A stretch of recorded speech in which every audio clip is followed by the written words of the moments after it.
We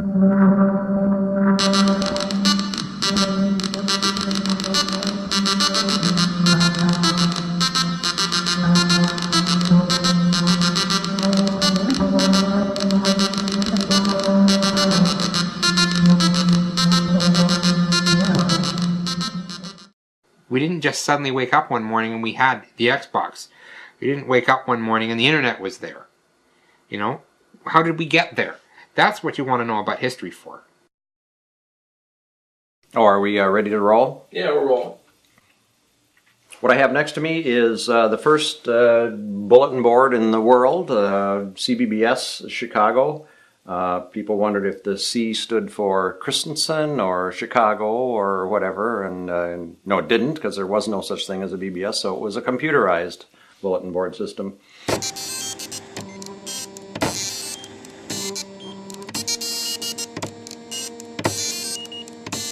I would enthusiastically describe it to everybody. I'd be telling, my relatives, I'm like, so this is, I would dial up and I'd be talking to other people online, but not really talking, I'd be typing and leave the messages, and then later I can read more messages, and they all go, oh, okay, and they look like you've got some sort of disease or something. I say it's kind of like America Online, but really scaled down, it's not an easy thing to explain. With this program you'd have on your computer, you'd dial a number, and you'd enter your name and password, and it would say hello, and then you could go to the messages, and you could read these messages. And then you could add one. And if you waited long enough, and I had to say months, other people would have called in and left messages, and after a few months, you have a conversation. And they're like, why?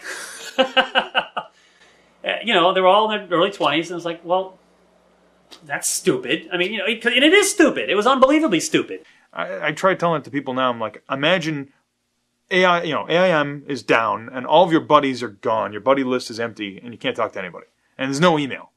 And people don't quite get how bad that would be. In a way, it's the next generation of things that have always been around. The way the early telegraph stuff worked was they would have people walk into the counter and they're leaving all these messages, handwritten messages, and someone goes over to the punch and they, with two fingers, punch a tape that's got the message, and then the guy in the back room of the office puts a little header on it. I've seen pictures of there's a rack with the tapes hanging from them, like dog leashes on a coat rack. And they tape them all together, and they put them into readers, and they're all transmitted over to some central routing place. And then they'll look at the numbers and they'll say, oh, this one, it's got the funny little codes that says OAK for Oakland. So then they would put the tape in the right reader and they'd route. So they do manual routing. So yeah, there's hardly any new things. I'm sure these guys were sending stuff, not for customer consumption. Because we know, because I have a lot of teletype and Western Union documentation and machinery. And we know that they inserted inter-office messaging in the stream. There's meta messages in the stream. How could they not chat? Science fiction fandom going back to the 30s, people would use Mimeo or Ditto to publish fanzines, to publish their own newsletters with reports of conventions they went to, or book reviews, or just what's happening in their life, to talk to other people who are similar, who have similar interests, but might not be around them. One of the few really nerdy science fiction fans in your school, well, there's not many other people you can talk to, but if you find that there are people somewhere else that you can talk to, and you subscribe to their fanzine, and then you start writing letters of comment back to it, and then you decide you want to start publishing your own because you've got a lot to say, and it's just this innate human need to form communities and to find other people with your interests. Joining us now in the studio is Luba Levitsky, Educational Programs Marketing Manager with Control Data Corporation. Luba, we've heard about the Plato system from Control Data for a long time. What is Plato? Give us a little background on it. Basically, Plato is a highly interactive, graphic-based, individualized, computer-based education system. And by individualized, I mean self-paced, and the instruction is tailored to the needs of each individual student. Okay, you're online now with Plato on a chemistry lab experiment of some sort, and show me what this does. Basically, this is a simulation of a fractional distillation experiment, and it simulates operations and processes of an actual experiment, Prior to this screen, the student has already touched the screen and assembled the distillation apparatus as they would in a regular experiment. The objective is to heat the still and to obtain a pure mixture of two chemical compounds. Lee Felsenstein, who was essentially the inventor of the portable computer, ran this project in Berkeley called Community Memory, which was essentially a free BBS that was available in laundromats and things like that. And it was a real meaningful attempt at giving the population at large a way to communicate and online.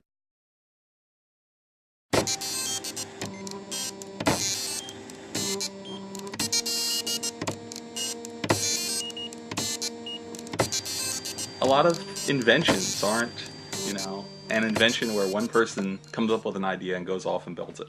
A lot of inventions are where there's some idea that's becoming current. The technology's gotten up to a point where it's going to support it.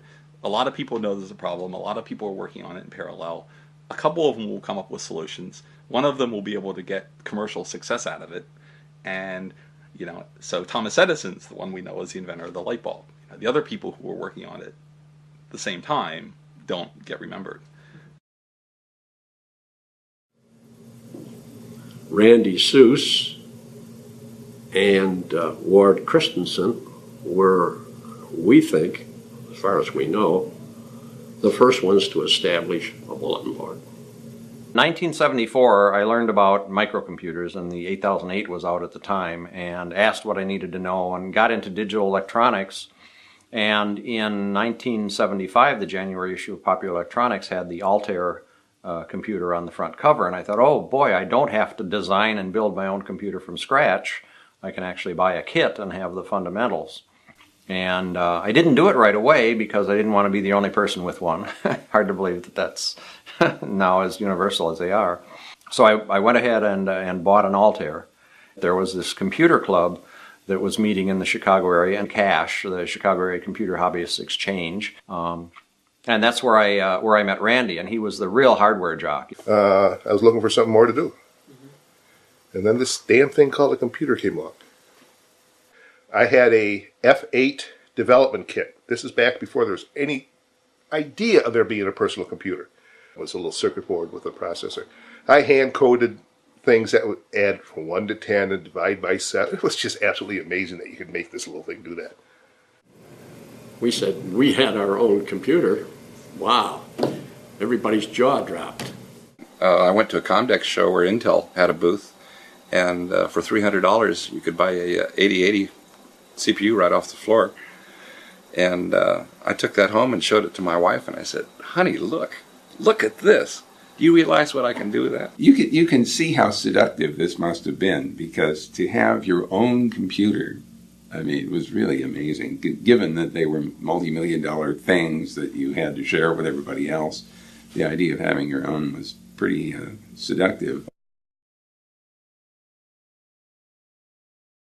We had a unique problem amongst us that we couldn't exchange software through the various media formats that everybody had derived independently.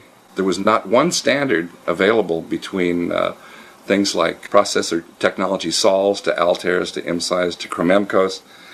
It was just chaos.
January 16th, 1978, I went out to go to work, and it had been snowing most of the night, and I was unable to get out because it just kept snowing and kept snowing.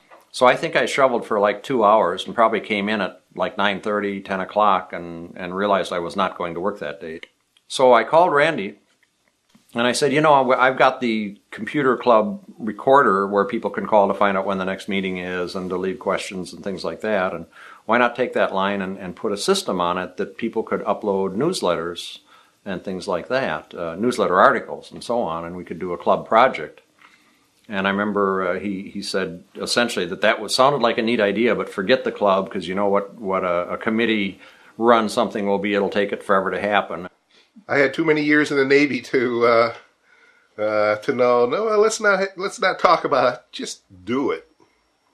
The two of us will do it, and you do the software, and I'll do the hardware. And tell me when are you going to have the software ready? You know, like a project manager.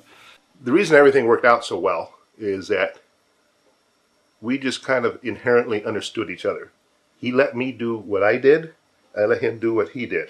It took me about 2 weeks, probably about the end of the month, before I had some software ready to test. And a little bit of playing around and let a few friends know it was there and try it and get some early feedback on things that it needed. And basically after the 2 weeks of designing and testing and put it online and refined it a little, and we called it a month. So February 16th became the sort of arbitrary birth date of it. And it happened so quickly because of Randy's brilliant initiative in pulling it back from being a club project, which would take forever and would be something more like the ARPANET that I had been in, which had a lot of people talking about a lot of good ideas, but nobody was just getting down and actually plugging in their soldering irons, so it wasn't happening. The whole BBS thing was for our computer club to be able to produce newsletters. That was the whole idea of it. It worked. From wherever it went from then, fine. And that's how this beast came out of it and ran for many years. And I don't claim to have done anything special. And it was sort of like if you bring two more than half critical masses together, it's going to happen. And that was what was happening to the technology at the time.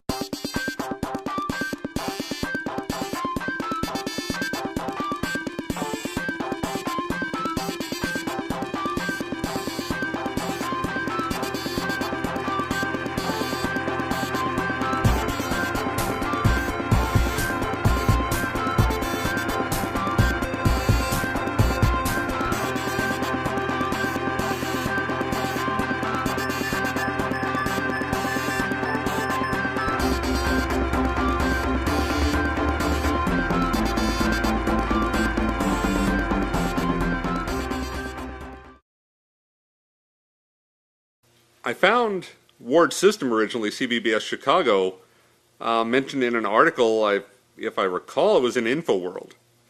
And I went, that's cool. And I called it. And played around on it and went, that's really cool. Used to read 80 Micro magazine religiously every month. And one month they brought out an article on bulletin boarding. We talked about it a lot at the local computer club. And a lot of them had seen the stories on Ward's system. It seemed like the same day we turned the thing on, it got its first phone call. And from there, just, kept going. CBBS Northwest, isn't that a little pretentious? You're kind of claiming this whole region, and you're this one system in this podunk section of Oregon. I said, well, hey, when I named it, I was all there was, this side of San Francisco. So that's when I got up on Bill Blue's Bellflower RCPM, and he had the big bulletin board list, which at that time was about 100 bulletin boards. Downloaded that list and started calling bulletin boards around the country, and it was always exciting. You never knew what was going to come up. Within 2 years, there was easily 200 to 300 phone numbers that you could call into the RCPMs, the RBBSs, the CPMnet guys. We celebrated 100 calls. It took us almost 3 months to get 100 calls on the bulletin board because nobody had modems. Very few people were in it, unless they either were active professionally in a related industry or perhaps had a lot of spare money. In the first phase, everybody was a computer hobbyist. You know, I'm one of these guys that my first computer came in a kit, cost me $3,000 in 6 months to put together. And you had to roll your own back in those days. An Altair 8800, really, boy, that was a machine you really had to build from scratch. It started becoming a surprise when I could find some of the parts that used to go into computers that show up at Radio Shack. Wow, you know, what's the world coming to? Well, the system operators in town were not computer hobbyists anymore. They would go out and buy or download a program, put the thing up. They had no idea how to program. They weren't interested in programming, which was fine. That was, the interest had changed from computer hobbyists to computer users. You could buy a TRS-80, download your friend's software onto it, and now I'm a BBS. No, they didn't have to know a damn thing. All they had to do was have a phone line, and they could say they were a sysop. High schools were full of sysops. It's Crazy Eddie's greatest home computer sale ever, and Crazy Eddie's going home computer crazy with the absolute lowest prices anywhere on anything and everything in home computers. Atari, Texas Instruments, Commodore, even the new low-price Timex Sinclair. Crazy Eddie's got them all the latest software too. Shop around, get the best prices you can find on home computers, then go to Crazy Eddie and he'll beat them. It's Crazy Eddie's greatest home computer sale ever, and Crazy Eddie's going home computer crazy. Crazy Eddie, his home computer sale prices are insane. Well, one summer I'm saving up my money for a jam box, you know, because I'm a teen and that's what you do. And I had a friend who took me to play computer games at this comic book store. I was a big comic book collector, and I read in a Superman comic where they had one of these sponsored insert comics inside the comic book. It was these two kids helping Superman fight some weather demon or something by using their TRS-80 Model 100 computer in some capacity to help them. And I came home and I said, you know that computer you've been telling me you wanted? We're going to get one now, and I'm going to put my money from the jam box towards this. And I just thought that was the coolest thing, that this computer actually was so powerful, it helped Superman. I sold my Atari 2600 in a box of cartridges to get my VIC-20. And because I thought, well, you know, I can invest in video games forever, but this is a computer. I think my dad got it because it made him feel like my kids are smart. And so instead of getting them toys for Christmas, I should get them this. I used to copy and trade video games with my friends, which led to one of my buddies saying, "Hey, do you know what a BBS is? And they're, you know, you can get games for free and all this stuff on these boards." I mean, all I know is pirate BBSs. Of just like the idea of like I'm talking to people and they could be anywhere and I don't know who they are. That's really neat, even if a lot of them turned out to be really boring. The evening of December 25th. You could, you know, for years you could see, you know, some of the boards just got clobbered. Oh my God. Forgot it's the day after Christmas. We're not going to get on any boards today at all. In fact, I think a lot of people will actually use this as one word. 12-year-olds who got a modem for Christmas. You had this mass of new callers that had no clue. And I know a lot of boards, mine included, a couple of years, we'd actually close the system down to new users for the first 2 months out of the year. Go cut your teeth someplace else. We don't want to hassle with it. For those of us who'd been there for many years, who'd had lengthy conversations as well as all the different types of interaction that had happened there, the sudden influx of Van Halen rules messages and the message counts just went through the roof because they were all very short, one sentence, me too kind of messages. Their behavior just wasn't very adult-like, and they really mouth off and bash people and steal their code. And yeah, a lot of them were just pure anarchists too. You know, they just love creating chaos. It gave us a voice that no one had before. We had no idea what to do with it. You took sticks of dynamite and handed them to 12-year-olds and said, now, if you can find the lighter, you can make this go boom. And, well, we found the lighter.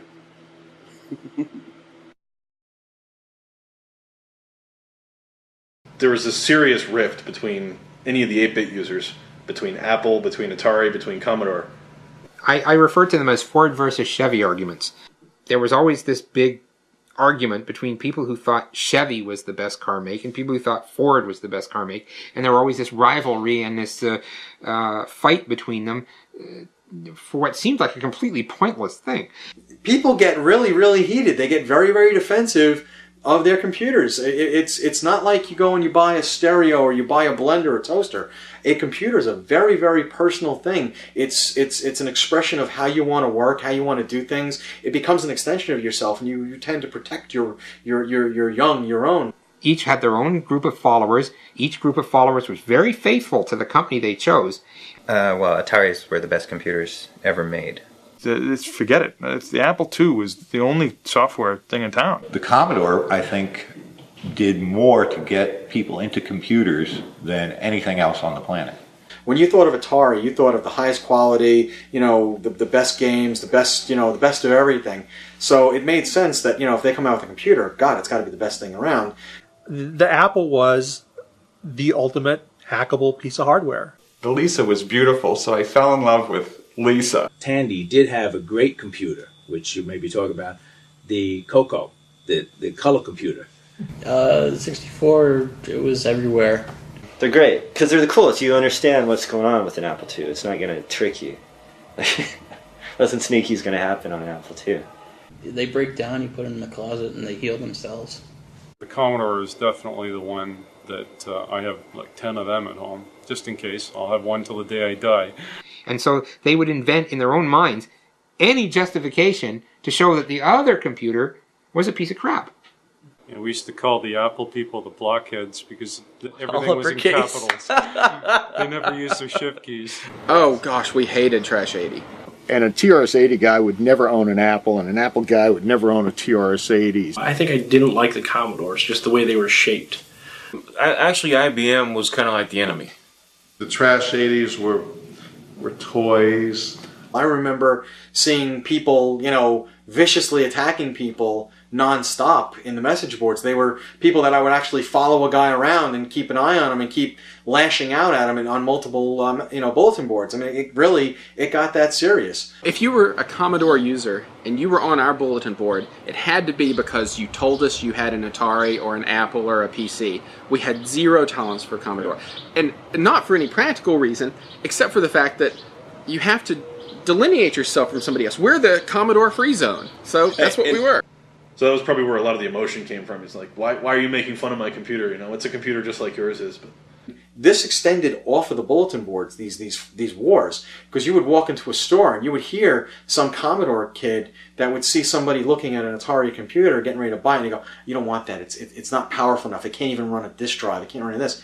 And I remember myself personally stepping up and going, and getting involved in that. And saying, you don't know what you're talking about. We have robotic arms, we have Corvus disk drives, we have this, we have that, we have all these sorts of things. And you'd see the two people that were kind of looking at the computer to be kind of like, stepping back some way, like, okay, let's get out of here. One of the local electronics stores had set up a BBS that they were running out of their electronics store on this Amiga. And, well, that just would not do. Right. And so various people at various times would go up to the store, and they would have this BBS just running on this PC, and they would disable that BBS. Just take it offline, remove the mouse ball, set it aside, or do something. So now they can't do anything on their computer. I remember him making threats against the sysop of that. Now, he was 16 probably, and the sysop was an employee of the store. And he's like, you got to take your board down, or, something bad is going to happen. I remember him coming home and saying, I just followed the guy home from work, and I threatened him from my car and told him, you got to take your board down. And I'm like, what in the world are you doing? And so then we stole the mouse ball from this computer, and he posts this plea on the bulletin board. Anybody who knows where my mouse ball is, because this is a time when you can't get replacement parts for the mouse balls. Anybody who knows where my mouse ball is, please let me have it back, The biggest advantage it had that I couldn't put this to words then, but the biggest advantage was I had one. Being a natural pack rat, I got a fundamental problem with paying to throw things away. It's bad enough to actually get around to finally throwing something away, but to pay to throw it away, that just hurts. I mean, like for instance, you kept the manuals all this time. Oh yes, of course.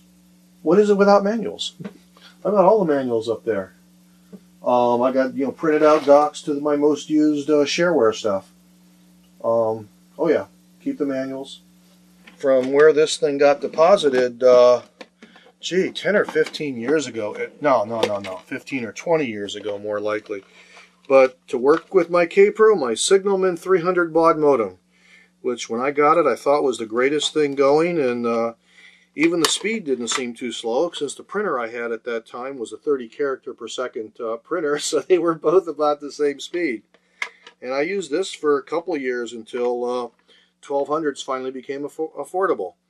Okay, you want to describe what this is? Yeah, well, this actually was a custom cabinet a friend built for me. I had all these boxes of floppy disks. Each of these boxes holds 70 disks.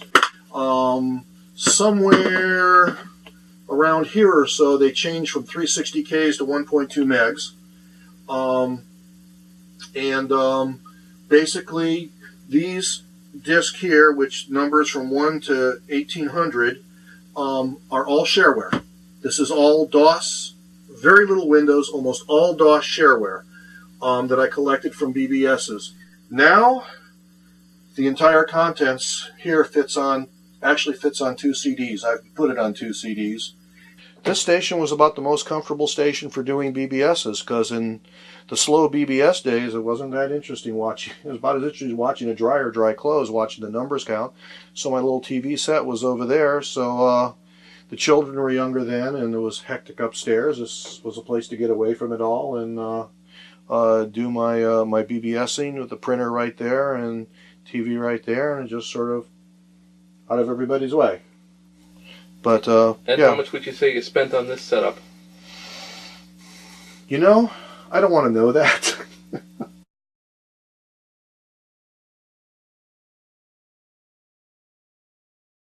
Listen to this. When a 20 megabyte drive for an IBM PC can be bought for under $1,000, the 2195 hyperdrive seems woefully overpriced. The first hard drive that we purchased in our school system was a 5 megabyte hard drive from Radio Shack for a TRS-80 Model 3, and it cost $3,000. 5 meg. Yeah, I remember buying 2 of these things, and I remember as I put them into my car after coming from the store, I thought, wow, the amount of money I spent on these double-sided 8-inch floppy drives, I could have bought a car with. Not a very good one, but a car. I still have the paperwork on that Apple, and I look back at it, and it's like, we paid $3,600 for an Apple II and a printer and a monitor. And I'm just like, $3,600 now, I could, run half the country on the kind of computer you can buy for $3,600 now. I went to work at Carl's Jr. I mean, I hustled on all sorts of jobs, and I had the choice of getting a car or getting a computer. And I got a computer. And then, the rest is history after that. The first difference, the huge difference that's not, it'd be trivializing it to overlook, is the huge difference in speed. We're talking 300 baud. 300 baud. I'm glad I will never have to again, and by saying this I'm cursing myself. I'll never have to deal with 300 baud again. In the bad old days, an acoustic coupler had 2 speeds. There was 110 baud, and there was a whopping 30 characters a second. 300 baud. And we thought that was pretty good. 300 baud. The screen wouldn't, you'd log into a BBS and it'd be like, log in, or username, : and you'd type username, hit return, and we would pause it and it'd go, password. And just how long it took to draw that stuff alone, because of the speed issues, was torture. When 1200 baud modems came along, the users all saying, you need to go to 1200 baud. And I said, 300 baud, that's reading speed. We don't need anything faster than... And I was running a 1200 baud modem, and my shit just did not stink. I was so... It was amazing when you actually connect at 1200. It was absolutely amazing. Called one of the few in town that supported 2400 baud. One of the few boards in town. And it was awesome. And you would actually seek out the place that had 2400 baud so you could take advantage of this high speed that you had. Even if the play sucked, it was just like, whoa, but look how much faster it's coming through. This is so cool. But I was always 3 lowercase o slash 12 lowercase o slash 24 lowercase o because I remembered the early days when I wasn't allowed onto some boards because I didn't have high enough baud rate. I remember the first time when I called up to a board and a sysop pulled me in a chat and says, I got this new 9600 baud modem, man, and like, you're still at 2400 and it's sad. What's wrong with you? I probably got like $800 for my bar mitzvah from various people. It added up to $800. I spent 650 of it on a 9600 baud modem, which I thought was a good investment. $650 for a 9600 baud modem, which of course, as soon as I bought that, they dropped down in price. And when I could get a 14.4 modem and download Doom to play with a kid who ran a BBS because he couldn't find anybody to play Doom with him, that was just a wondrous device. One particular Saturday night, I'll never forget, I had company at the house, we were playing cards or whatever. This guy called my board and he's uploading something or other. And the next morning I woke up and he was still uploading the same program. When you found the big file and it was across the country, you really thought about it whether you wanted to download it now or take a chance on finding it locally. Absolutely. Anybody who's probably under the age of 30 or 25 these days has no concept of what the phone companies used to absolutely rape you for calling long distance. I mean, quite commonly, to call California during the day would cost you upwards of $1 a minute. And that was in the deflated dollars of the day. I think the first month I got really into de-dialing, we got a $500 phone bill. A lot of people like me did that and then ended up losing their telephone for a while because of the $650 phone bill for 1 month. I mean, I never knew, right? I didn't know that BBSs that were also in 312 could possibly cost any more money than another one that was in 312 till we got the first phone bill. My dad was very nice. He said, okay, this is a learning experience, but you're not calling during prime time anymore. First of all, you're not staying online for 8 hours anymore. Second of all, I mean, I was the expert on what the phone book, in the Yellow Pages, if you turn to the front of the Yellow Pages, they had all the plans laid out that you could get in Massachusetts. So we actually spent time saying, okay, you can call where, and where can I call? Okay, now that means we now have a combined calling area of this much. Pulled out page 17 from the Yellow Pages, which said, okay, if you live in this town, here's this is what phone numbers start with, that are local to you. So we used to figure out exactly where the bubbles lied and where they overlapped so that we could make those calls. So be like, okay, well, here's a page long of, numbers which I've got. All right, this one is 376. Okay, that one's good.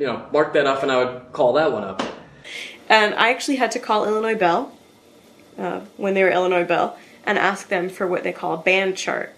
After dinner, I would go to my little hideaway downstairs, do my BBSing to the local BBSs, waiting for 8 o'clock. Then I'd hit the crosstown ones.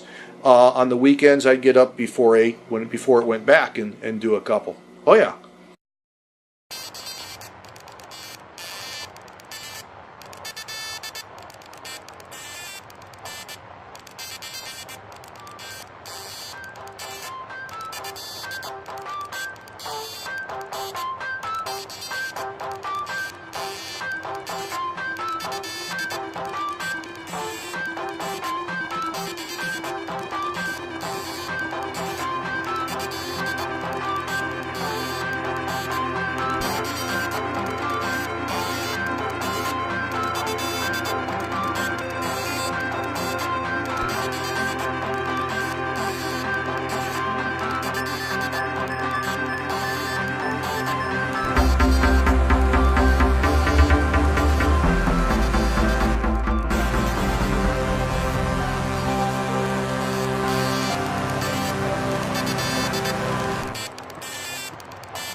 It certainly has been. It's just been fun seeing the progression. At this time, I can't believe BBS has ever ran on Apple II machines.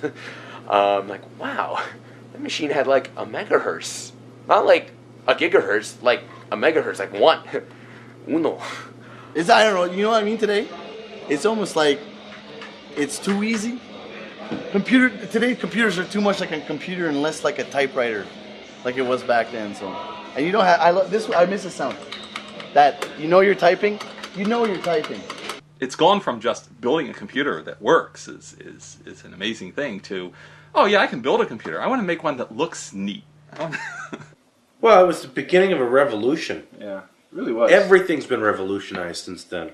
We don't typeset the way we used to typeset. We don't do photography the way we used to do photography. You got this fancy XL1 camera with FireWire and all this good stuff. I mean, it's. I think there was a whole sense of adventure. We were doing something that had never been done before. We were taking hardware that had never been used for this kind of purpose and using it. And when I go into it explaining what the BBS was about, why it existed, and what there was before the internet, everyone's just in awe. They're like, wait a minute, there was something before the internet? Like, this just didn't happen? And it really just is a great way, or was a great way, to spend hours and hours of your time just doing it. You know, the definition of a pioneer, that's the guy with all the arrows in his back. Well, that's the way it was for the BBS guys. They broke new ground. They really blazed, they created a new empire. If it hadn't been for computers and technology, I would have probably died 20 years, 25 years ago, wrapping my car around a bridge abutment somewhere in Texas from drinking and driving or drugging and driving. I got into technology and I didn't have any more money for booze and for drugs. Those decisions have treated me very, very well. And I remember the first time I logged into a BBS and thought, what the hell is this? And the answer was standing right behind my back. It was me 30 years later going, this is your life. Off into the lair. Hope your Indiana Jones card is up to date. But, buried back here, under the piles, is the original CBBS Northwest system. Not in its original configuration right at the moment. I mean, I've still got all the cards, all the original cards, even the PMMI modem card is still rattling around in a box. But the original CPU, the whole thing, that box, for 13 years just sat there pretty much happily and took phone calls. It certainly has been. It's just been fun seeing the progression. The whole BBS thing was for our computer club to be able to produce newsletters. That was the whole idea of it. It worked. From wherever it went from then, fine.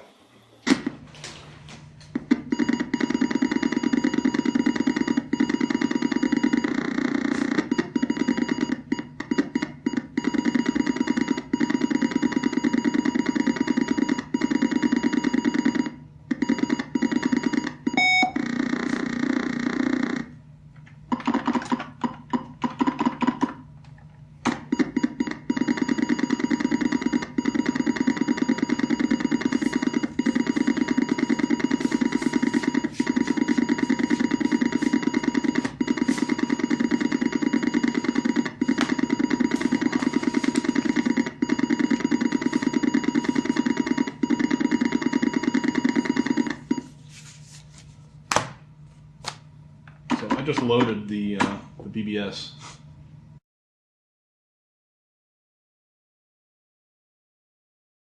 My brother actually used to say, "Oh, are we going to play loading again?" Because he was used to his Intellivision where he just pops a cartridge in.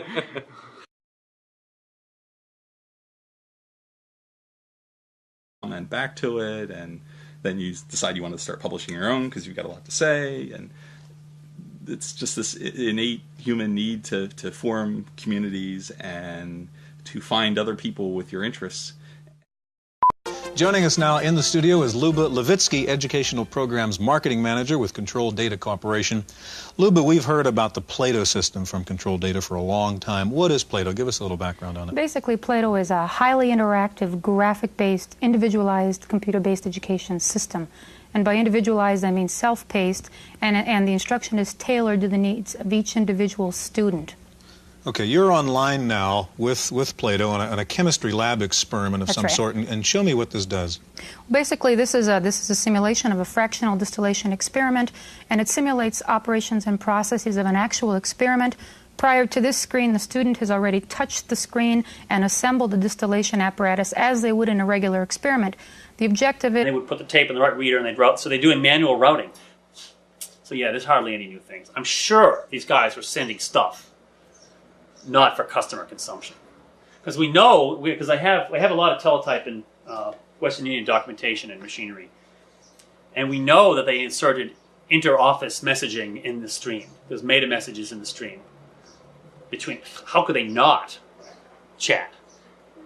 You know, science fiction fandom going back to the 30s, people would use Mimeo or Ditto to publish fanzines, to publish their own newsletters with reports of conventions they went to, or book reviews, or just what's happening in their life, to talk to other people who are similar, who have similar interests, but might not be around them. You know, one of the few really nerdy science fiction fans in your school, well, there's not many other people you can talk to, but if you find that there are people somewhere else that you can talk to, and you subscribe to their fanzine, and then you start writing letters of comment.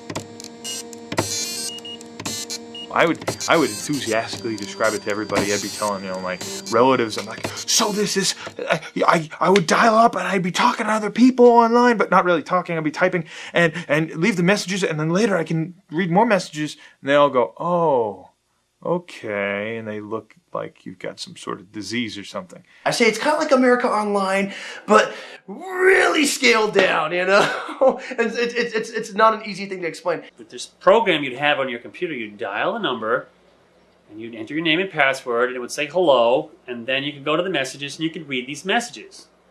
And then you could add one. And if you waited long enough, and I had to say months, other people would have called in and left messages, and after a few months, you have a conversation. And they're like, why? You know, they're all in their early 20s, and it's like, well...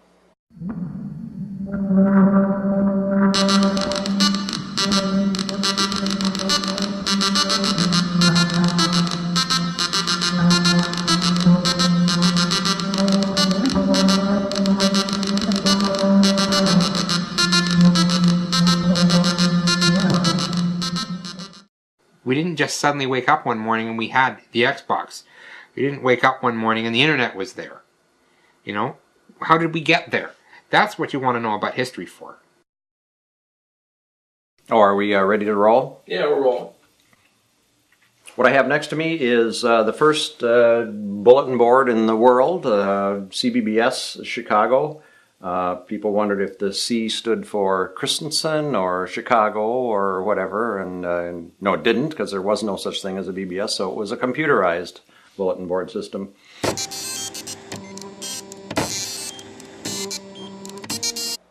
That's stupid. I mean, you know, and it is stupid. It was unbelievably stupid. I try telling it to people now. I'm like, imagine AI, you know, AIM is down and all of your buddies are gone. Your buddy list is empty and you can't talk to anybody. And there's no email. And people don't quite get how bad that would be. In a way, it's the next generation of things that have always been around. The way the early telegraph stuff worked was they would have people walk into the counter and they're leaving all these messages, you know, handwritten messages, and someone goes over to the punch and they, with two fingers, punch a tape that's got the message, and then the guy in the back room of the office puts a little header on it. I've seen pictures of there's a rack with the tapes hanging from them, like dog leashes on a coat rack. And they tape them all together, and they put them into readers, and they're all transmitted over to some central routing place. And then they'll look at the numbers and they'll say, oh, this one, it's got the funny little codes that says OAK for Oakland.